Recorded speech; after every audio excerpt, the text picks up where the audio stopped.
Il touchscreen della GoPro sott'acqua non funziona, quindi come possiamo cambiare le impostazioni? Oggi, nell'episodio 8 della serie Consigli rapidi per GoPro, scopriamo un trucco per cambiare le impostazioni della nostra GoPro senza dover toccare il display. Tutto ciò può essere comodo sott'acqua con o senza scafandro. Infatti la GoPro non riconoscerà i tocchi sullo schermo. Lo stesso vale se stiamo utilizzando uno scafandro in superficie e quindi non avremo la possibilità di toccare il display. Ovviamente ci sono due pulsanti, uno serve per cambiare modalità ed uno serve per registrare il video.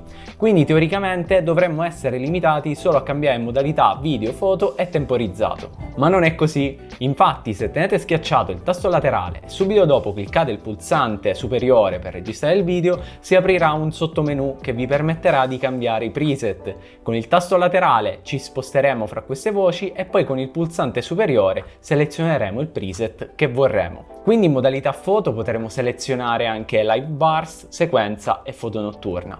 In modalità temporizzato potremo scegliere time warp, temporizzato e temporizzato notturno. E come abbiamo visto prima, in modalità video, dopo aver preventivamente configurato i preset, potremo selezionare quello che vorremmo. Se non sapete come configurarli, vi invito a dare un'occhiata al video qui sopra.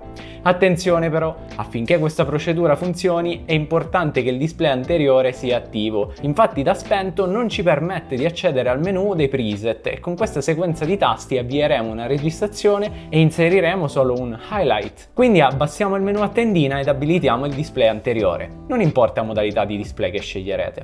E dopodiché potremo accedere a questo menu. Quindi potremo facilmente passare da una ripresa in 4K a 120 fps ad una in 5K a 30 fps e così via. Sott'acqua a mio avviso si rivela fondamentale poter cambiare così facilmente i preset. Può essere molto comodo anche in altre situazioni, magari se indossiamo dei guanti e non possiamo usare il touchscreen. I modelli di GoPro che supportano questa funzionalità sono quelli più recenti, ovvero a partire dalla Hero 8. Per le GoPro precedenti il trucco del doppio pulsante funzionerà pure, ma non essendoci preset dovrete cambiare singolarmente ogni parametro e chiaramente sarà un po' più complicato. Vi consiglio di dare un'occhiata agli altri video inerenti al mondo GoPro che trovate qui.